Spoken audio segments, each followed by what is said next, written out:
All right. We're here with Joe and his workshop. He invited us in. He knows some intimate details about the Jersey Devil. You can see that he is preparing for the worst, for whatever comes. He's ready for it. So, Joe, what do you know about the Jersey Devil? You grew up around here, right? Yeah, I grew up in the Pinelands, and it started when I was about 12 years old, actually. I used to have these nightmares of these two red eyes next to my bed, and it was always staring at me, and I always wondered what it was. I thought maybe it was a dream, or I really couldn't distinguish whether it was real or not. You know, like when you're halfway in a dream and halfway out, but you can't really wake up out of it. Okay. It's like you're tied down, or something's holding you down, and I believe that he's got this kind of thing that immobilizes you, and you really can't fight against him. But yeah, that's how it started. And then as I got a little older, you heard stories, you know, you heard the older men talking about it, because we did a lot of hunting back in them woods. Yeah. Hunted deer most of my life, and, you know, rabbit and ducks and stuff like that, and a lot of quail. But the woods, at a certain time, it just like becomes alive, and it's really, really eerie and really scary. It's actually scary, and you know, I'm carrying a gun, and I can't believe that I can actually be scared of the woods. You're feeling fear. Yeah, when I have a loaded weapon with me with plenty of ammo, and I know how to use it very well.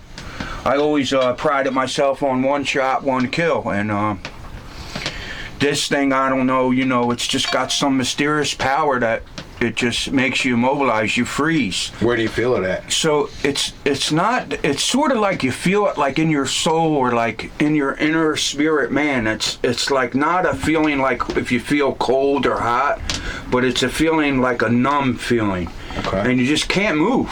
I mean, it immobilizes you. And I know, you know, like in high school playing football, we were, I played for Hamilton, and we were the Jersey Devils. So yeah. Obviously, you know, growing up in the Pinelands and being called Jersey Devil, you prided yourself on, you know, let's go find this guy on a Saturday night with the guys, and that's what you did. Did you have any luck? No. We never found him when we were looking for him.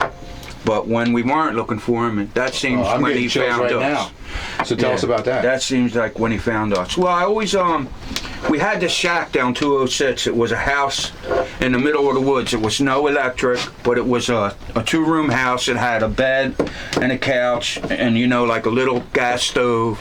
So we fixed it all up, all us football guys. And, you know, we used to take girls back there and take them out and stuff, and neck.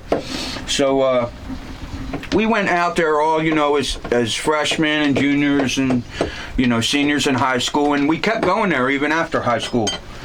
And one night I was there with this girl, and it was like there was this eerie feeling that came upon us. We sort of like fell asleep, you know, in each other's arms there.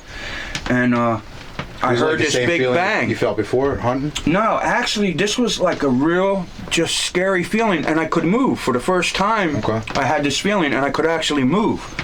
So what I did was I had a buck knife with me. I always carried one.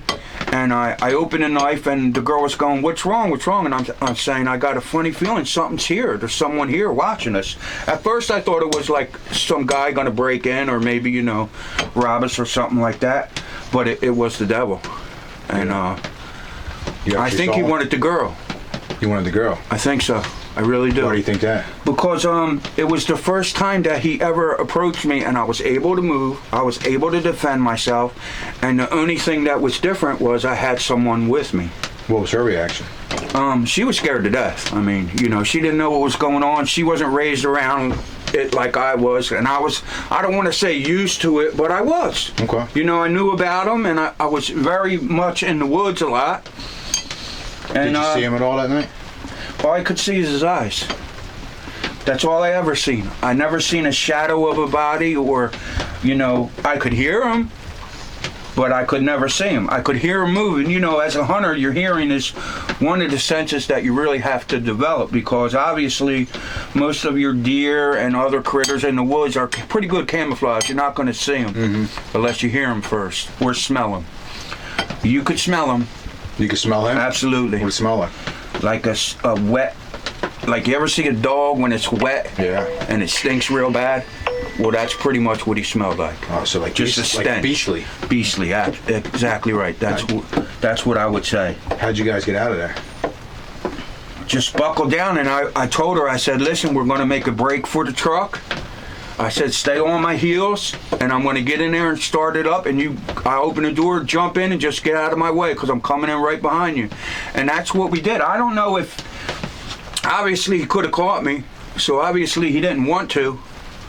I just think if maybe we were still asleep, things would have turned out a little different. A little worse. Absolutely. But it's definitely real. I mean, anyone who says it's not real don't know. They just don't know. So you said you guys used to go hunting. Oh yeah, Hunt for him. we tried to hunt him, but like I said, anytime we were looking for him, we could never find him. What would you tell people who want to go find him today? I said, good luck, go ahead, but bring a gun with you. Okay. Absolutely. You think that's gonna be enough? No, but at least maybe you can get out of there in one piece. All right. I don't know what he really wants. I don't know if he actually wants to kill someone, or maybe just scaring you is enough for him. I don't know what he wants.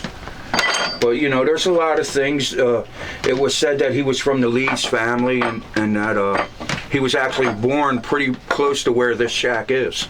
Okay. And that shack is actually still there. I could take you there sometime and show it to you. I think we want to do that.